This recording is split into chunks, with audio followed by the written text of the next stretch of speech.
Orang-orang kafir menyebut Al-Quran itu asatirul awalin, dongeng-dongengnya orang-orang awal.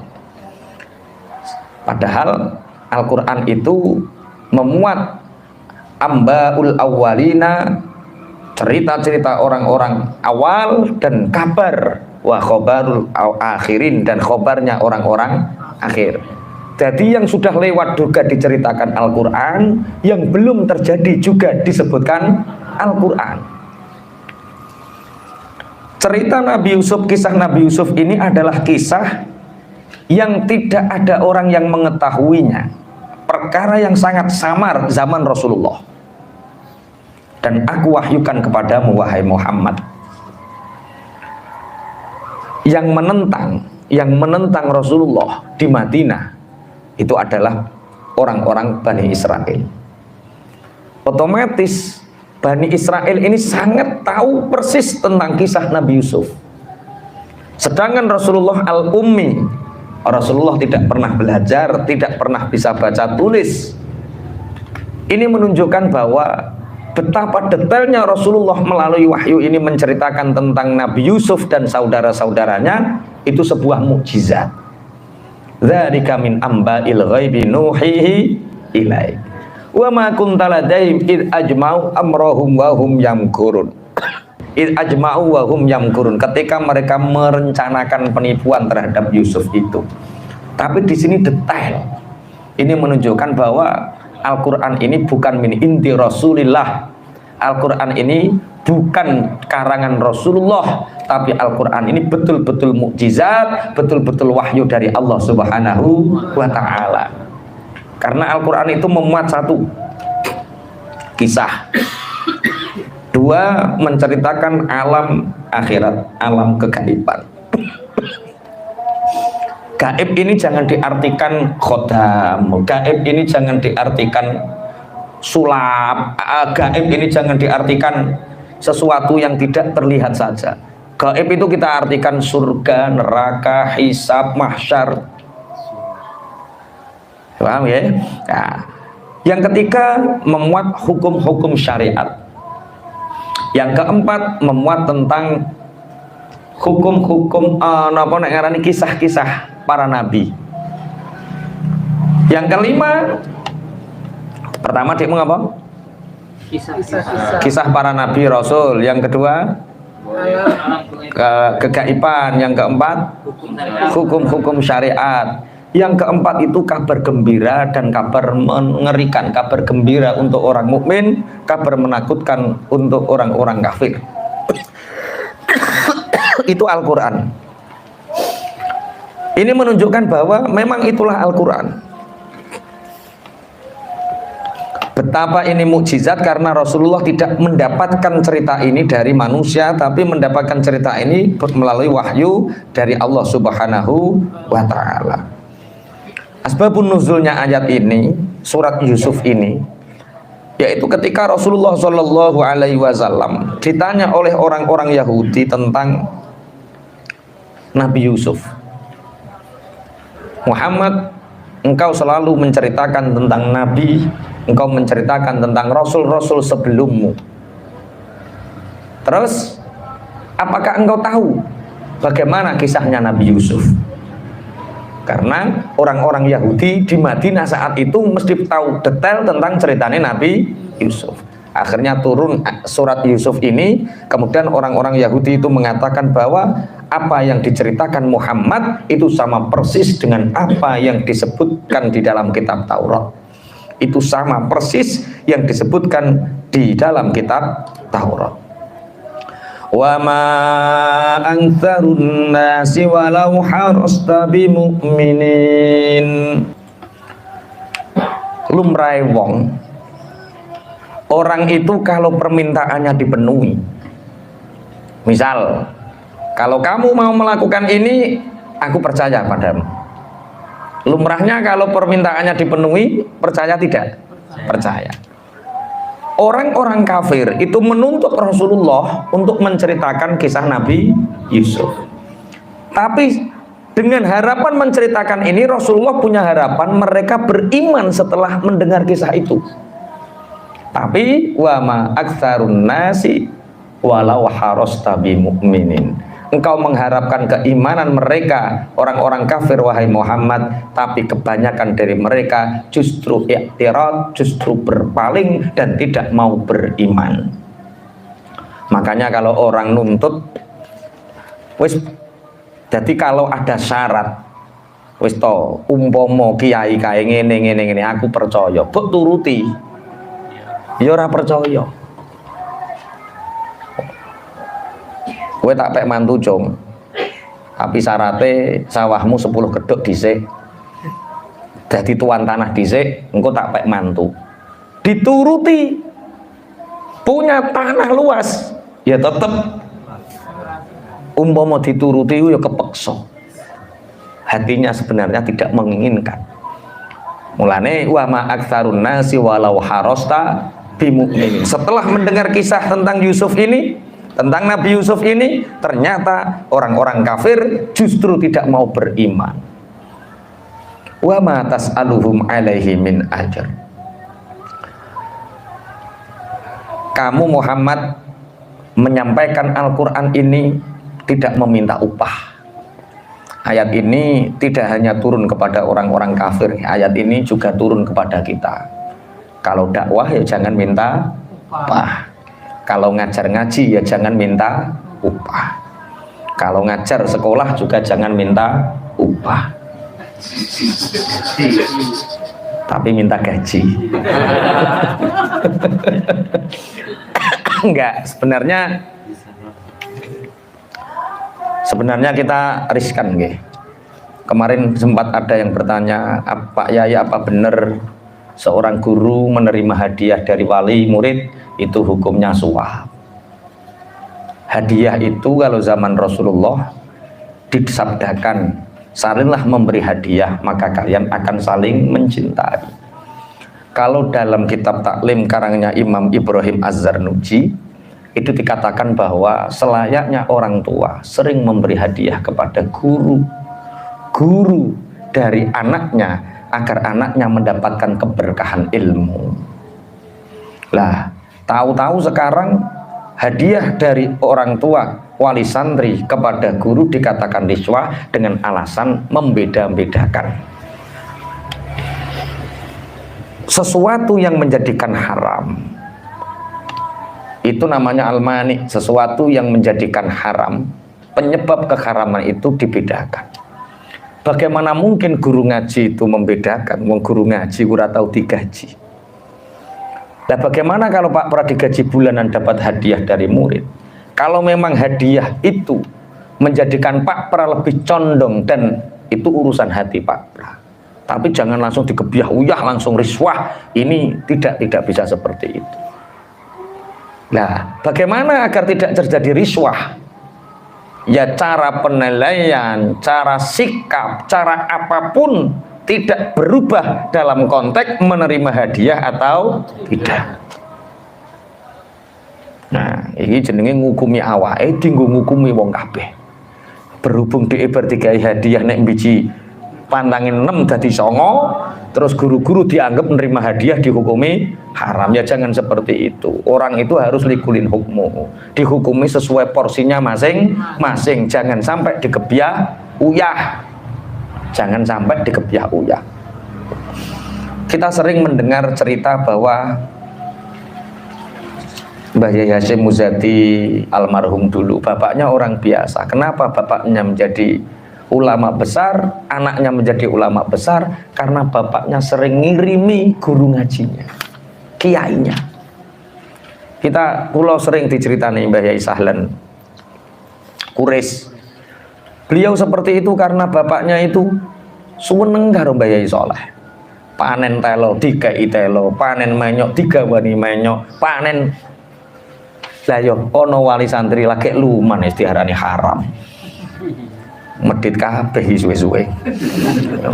Wis duwe utek medit didukung, wah seweneng terus sampean oh ya bener.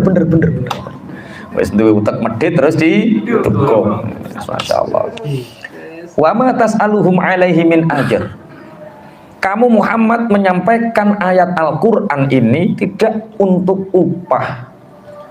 Rasulullah menyampaikan risalahnya tidak untuk upah. Kiai menyampaikan ayat-ayat Allah tidak ingin upah. Kiai kok semangat atau ngulang ngaji? Semangatnya kiai ngulang ngaji itu karena apa? Karena kiai itu sangat rindu, seneng umpama santri-santri udah sujud ning Allah. Sak dalan-dalan umpama ana wong sing ora sujud, kiai susah. Lah carane mengajak supaya mereka mau sujud ya ngaji. Ngaji. Ngaji. Mulane umpama kiai kurang ngulang ngaji, ku uripe resah. Nah, tetep napa? Ngaji. Masa urung buka yo ngaji. Masa urung mangan sedina yo ngaji. Wong sing dikon badali ra teko-teko. Panggil itu kan setengah jam tak gawe mangan dhisik kan sedengan. Rene jam 8 wis seprapat iso mangan. Jebule kok urung eneng live iki piye? Jebule ustaze cek padha bukane. Ya wis gak apa-apa. Wa ma tas'aluhum alaihi min ajr. Mulane kula estu nggih. Guwelo umpama tok lek nang ngarepku ndang aku ditakoki, ngundang jenengan niku bisa roe pinter. Ana wong muni ngono nang ngarepku, tak jamin berabak kok gak dengar. Tak jamin sampai berabak. Lah sampean dadi santriku ya kudune ngono, aja sampai wani takok. Kula gelo estune ditakoki, ngundang jenengan bisa roe pinter. Kiai ku butuh duit, betul. Kiai kudune duwe duit, betul.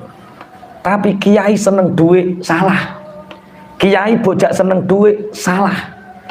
Termasuk ngajak seneng duit, ngejak ngerebut.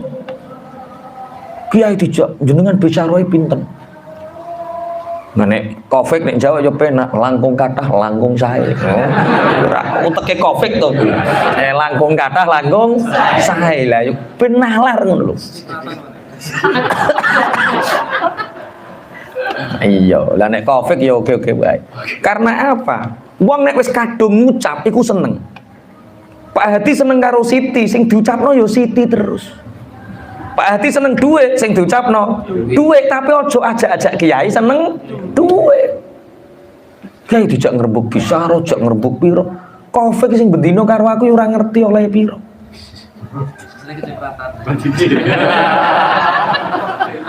Iya mbah, kecipratan ta ora ndelok lemu ta orane ku. Ayo kiai oleh duwe dhuwit ya kudu duwe dhuwit, tapi aja mbok jak seneng dhuwit. Ngono kuwi lek gong ikhlas. Pengajian iku umpama yakin gak ono pembanding, makanya pembanding itu penting. Seandainya tidak ada pembanding orkes, tidak ada pembanding dangdut, tidak ada pembanding sindir, yakin pengajian umum haram hukumnya. Yakin aku. Gak haram piye nyusahno wong dalan ditutup. Nyusahno wong masyarakat ditariki duit. Ya nyusahno kiyaine pantange ngulang ngaji bocah mangkat awan. Lho akeh cara madharat-madharate. Belum ikhtilat bainar rijal wan nisa, bercampurnya laki-laki dan perempuan. Piye jajalan? Urung karipan panitiane subuhe kawanen ayo. Oh akeh. Jadi seandainya tidak ada pembanding antara kemungkaran dan kebaikan, pengajian umum itu haram hukumnya. Lah ngono kiai cek bocah nglakoni haram nek. Bocah bahas apa? Bisa roh gregetno wong to. Ya coba lene nek Cak Win. Aku bisa roh jenengan pinten. Kiai jipuk regani. Ya ora ngarah tak jawab. Kula sering ngono. Dalam layo nek jawab ya langkung kata langkung sae kama kola Kofik Syahroni. Ya ora ciriku. Nggih lha gregetno wong. Lah, bukan ini untuk melatih keikhlasan kita. Aku ngaji iki mulai 2005 ning masjid, mulai ning kene 2007. Sampeyan yo ora tau gaji aku. Ngepek waktuku yo akeh. Apa aku tahu keluar-keluar kiai ora tau mbok sedekah yo ora. Wong aku yakin nek sedekah iku yo barang sing jemberi. Ya tau sedekah iku ora barang jemberan to. Rezekimu sing apik, sisane comberan mbok enak kiai kan yo elek to. Lah yo saelek-eleke wong nampa sedekah. Iku nek ngregak mbok tokno dadi penyakit. Lah penyakitmu mbok enak ya. Lah aku meyakini itu. Tapi umpama gak mbok tokno nggih. Nah makanya ngapunten, wa ma tas'aluhum alaihi min ajrin udah di pelajaran. Ayo podo latihan ikhlas, sampean ngaji ya sing ikhlas, aku ngulang ya sing ikhlas. Bismillahirrahmanirrahim. Ngkandani wong-wong, in huwa illa dzikrul lil alamin. Kalau saya sendiri yang di jadwal sudah jadi, sekalipun kalau tanya langsung tak cut, ngapunten mboten sios. Sudah ada acara yang lain. Tapi mungkin di sana orang tidak tahu kenapa kok gagal. Karena saya tidak ingin, jangan ajak kiai untuk seneng dunyo.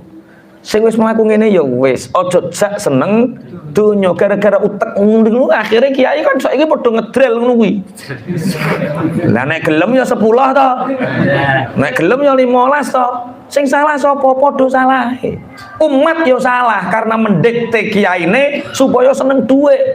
Lah dek payah kiai ini duwe utang tanggane 15 juta gak ya karek muni to. Ya 15. Ya paham nggih? Wes, ojo balen neh, balen neh. Kiai ditakoki, bisa roh jenengan pinten. Nek teng Lamongan pinten, ning Gresik pinten. Aku dodolan meteran to piye? Anggap dodolan meteran. Lamongan pinten, Gresik pinten, Surabaya pinten, prasamu dodolan meteran aku. Astagfirullah, astagfirullah. Neng Al-Qur'an iku gak ono bahas neng Gresik piro, Lamongan piro, gak ono. Ayate sing jelas wa matas aluhum alaihi min ajr. Muhammad, kowe iku nyampekno risalah, nyampekno Al-Qur'an iku ora ono opah apa. Bukan dasar opah apa-apa. In huwa illa dzikrul lil alamin. Al-Qur'an itu disampaikan tidak ada hanya kecuali untuk dzikrul lil alamin. Agar Al-Quran itu diingat seluruh alam, menjadi pelajaran seluruh alam. Saya yakin mboten nih, masya Allah, enak. Guys, latihan ikhlas ya. Ikhlas itu enak. Nek gak mbok bahas mesti ikhlas. Nek gak mbok bahas mesti ikhlas. Wong kadang sing elek niku nggih dibahas niku.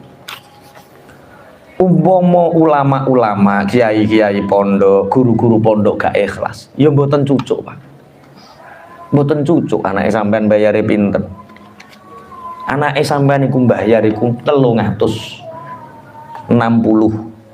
Digawe mangan sedina ping 3. Warung sing paling murah iku sak piring piro? Tempe loro 8.000, ping sedina 24. 24 ping 30 piro?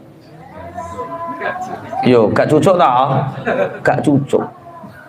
Iku wis bayar sak madrasahe, wis bayar sak pondoke, wis bayar sak operasionale. Lah gurune dipakani apa? Buktine montore anyar-anyar. Ustadz Miftah yo iso gawe omah. Ustadz Sakroni yo iso gawe pondok, jajalan piye to? Pak Wo tambah rebon, Pak Kaji rebon. Itulah berkah, dan berkah ini yang ditanamkan mindset kita. Kita itu nggak punya upah, tapi kita yakin kita dapat berkah. Ustadz Khairul ya oleh warisan sapi, ya oleh warisan sawah. Jalan piye? Itulah berkah. Alhamdulillah. Lah sing petakilan mergawe kawit isuk ngulang ngaji apa ora yo wangen. Itulah namanya apa? Berkah. Kalau kita ingin dapat berkah, ikhlas. Ikhlas. Wis Pak Pra, ojo leh demo nuntut gaji dan lain sebagainya. Yo ngajar. Oleh gaji itu kasunyatan. Dene kurang sabar. Allah memberi dari jalan yang lain. Ini harus diyakini. Rasulullah menyampaikan risalah, tidak minta upah apa-apa. Rasulullah menyampaikan Al-Quran ini agar Al-Quran itu sampai kepada seluruh alam, dipelajari, diamalkan. Ini kita ngaji tujuannya seperti itu. Apa yang kita tahu dari kebaikan ya kita amalkan itu. Wis yo aja nek sing takok maneh. Lamongan piro, Surabaya piro, Kalimantan piro, astagfirullah, aku gak adol meteran. Bismillahirrahmanirrahim. Umpama kendaraanku gak mampu ngene Pak Wo ya ning anyar, yo gampang to ya. Umpama jak rono adoh ya wis lah ngene Pak Wo, tak telepon Pak Wo mobile nganggur nek menawa aku butuh. Iya nganggur tapi paling setahun kok ping pindho. Umpama sampean kiyaine gak nyilak-nyilek terus lu santri mbok peres ngono. Allah ya Allah. Kiai ku tambah kudune ngekeki santri ya ora meres santri. Mindset seperti ini mulai dihilangkan lah. Mulai dihilangkan. Pun diling-iling. Ikhlas. Ikhlas itu menjadi kunci dari keberkahan hidup. Makanya kula iling dawuhe para yai. Kowe nek kepingin dadi pemimpin siji, aja seneng donya. Nek kepingin dadi wong sugih siji, aja seneng donya. Kenapa? Kunci dari jadi pemimpin dan jadi orang sukses itu ora oleh seneng donya. Soalnya ketika seorang pemimpin sudah mengedepankan tentang materi, otomatis dia tidak layak untuk menjadi pemimpin. Pemimpin-pemimpin besar hari ini semua pasti asal usulnya mereka melakukan keikhlasan, berbuat baik kepada banyak orang, pasti asal usulnya.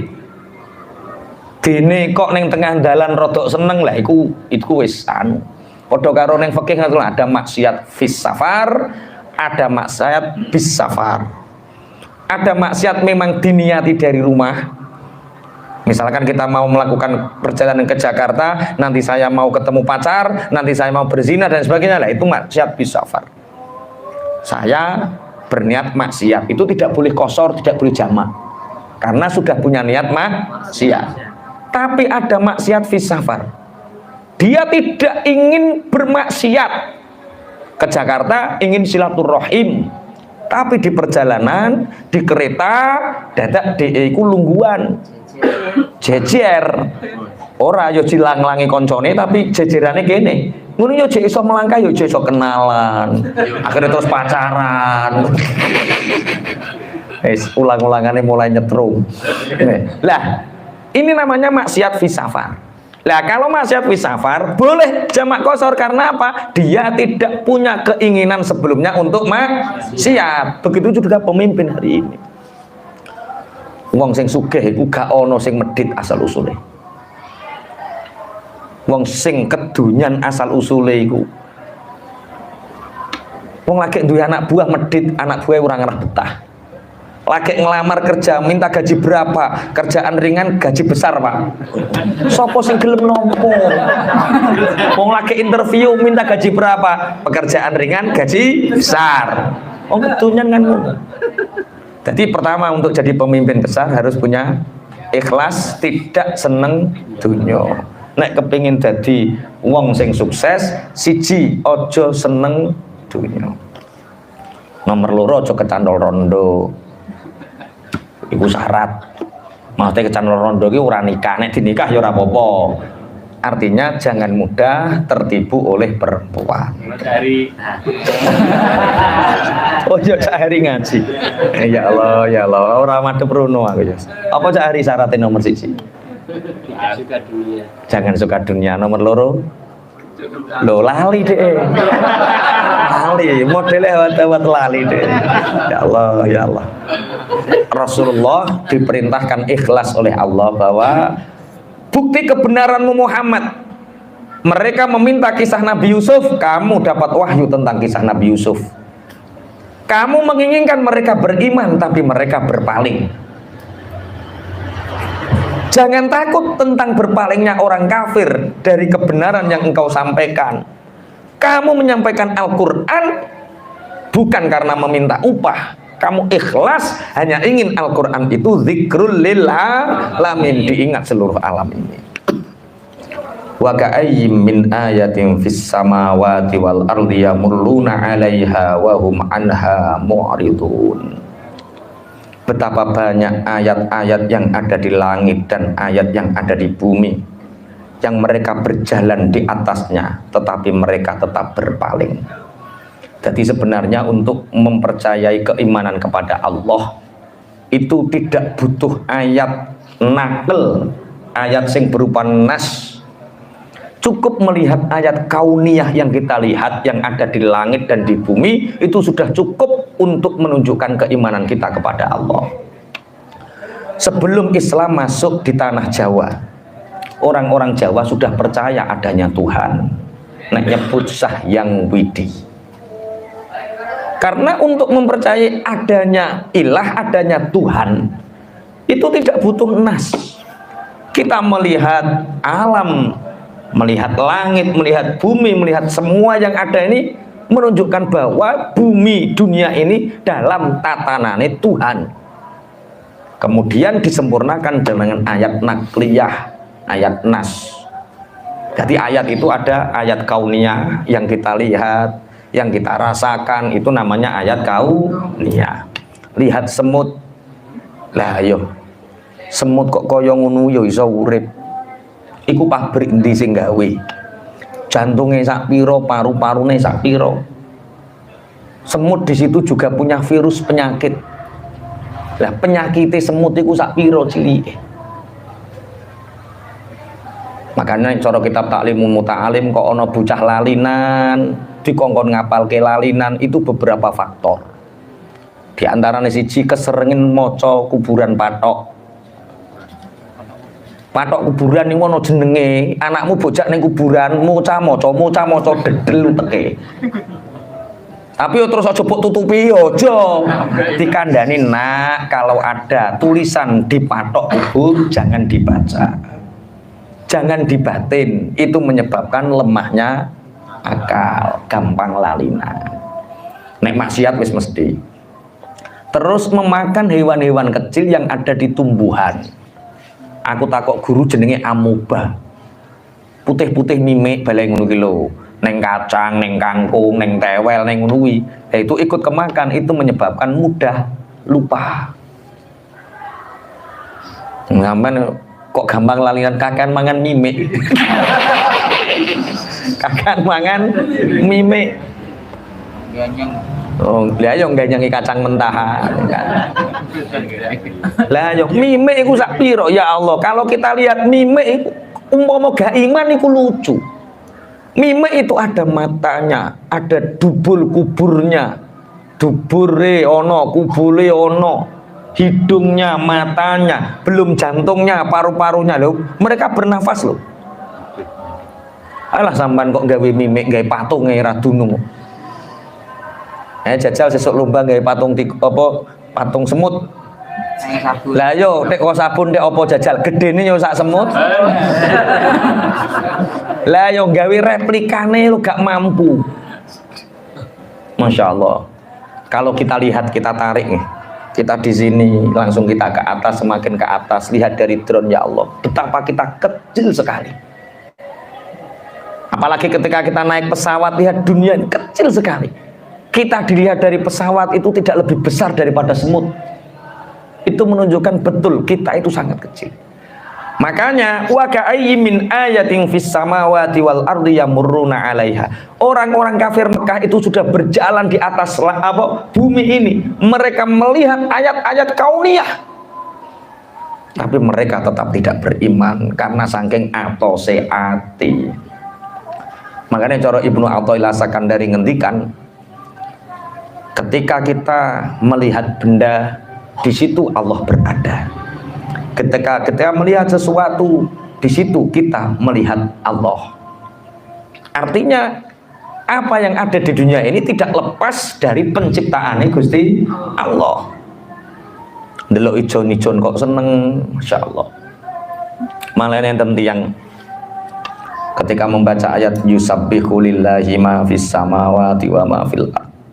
Semua makhluk yang ada di langit dan bumi itu bertasbih. Tanya kepada mursyid thariqahnya, bagaimana cara bertasbihnya langit, bagaimana bertasbihnya angin, bagaimana bertasbihnya pohon-pohon, bagaimana bertasbihnya. Terus diijazai, kalau kamu ingin tahu cara bertasbih mereka, maka bacalah subhanallah, alhamdulillah, la ilaha illallah, wallahu akbar, sedikit-sedikitnya 100.000 setiap hari sampai 40 hari. 100.000 subhanallah, alhamdulillah, la ilaha illallah, subhanallah. Kita mentasbihkan mulut kita, hati kita, tangan bertasbih terus. Setelah sebelum 40 hari, tahu-tahu dia itu gemberebek. Dunia kaya horek kabeh kaya maca tasbih, watu maca tasbih, maca tasbih. Akhirnya hampir gila. Seandainya Allah mengkasyaf kita, menunjukkan kepada kita bagaimana cara dunia ini bertasbih kepada Allah, stres sampean. Alhamdulillah sampean kok gak ngerti carane mereka bertasbih, sehingga kita aman-aman saja. Roh angin ini mau gemberbek tok, ndai roh angin wayah tasbih, ndai roh daun-daunan bertasbih, batu-batu kerikil bertasbih, pasir bertasbih, keringat kita bertasbih, sampai rambutnya orang kafir bertasbih, darahnya orang kafir bertasbih. Stres sampean. Nah, nek gak pengen stres yo yakini wae, tapi ojo pengen roh. Rambutmu itu bertasbih, sampai daging kulitnya orang-orang kafir sekalipun bertasbih. Yusabbihu lillahi ma fis samawati wa la ngono kok kowe cek gak percaya karo Gusti Allah. Mereka berjalan di bumi ini melihat ayat kauni hanya Allah, tapi mereka tetap berpaling. Wa ma yu'minu aktsaruhum billahi illa wa hum musyrikun. Dan sebagian besar dari mereka tidak beriman kecuali mereka musyrik. Mereka tidak beriman kecuali musyrik. Ayat ini sebagian mufasir mengatakan bahwa mereka beriman tapi menjadikan Allah itu punya andadan. Andadan itu tandingan-tandingan. Sehingga mereka mengatakan beriman kepada Allah, tapi mereka tetap menyembah berhala. Berhala ini namanya apa? Andadan. Andadan itu apa? Tandingan. Menganggap Allah punya tandingan. Sehingga mereka selalu mengatakan bahwa mereka beriman kepada Allah, tapi wasilah kita adalah berhala. Yaitu mereka beriman tapi musyrik. Padahal iman dan musyrik dua hal yang saling iktirad, dua hal yang saling bertentangan. Kalau zaman Kanjeng Nabi, andadan bisa jadi berupa berhala. Hari ini andadan tidak berupa berhala.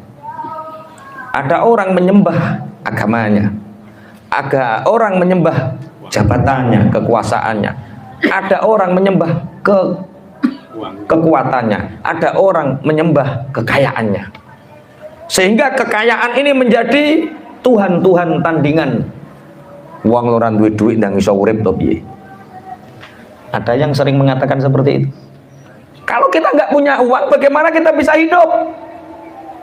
Apa kowe lahir gawe duit? Kita lahir itu nggak punya apa-apa.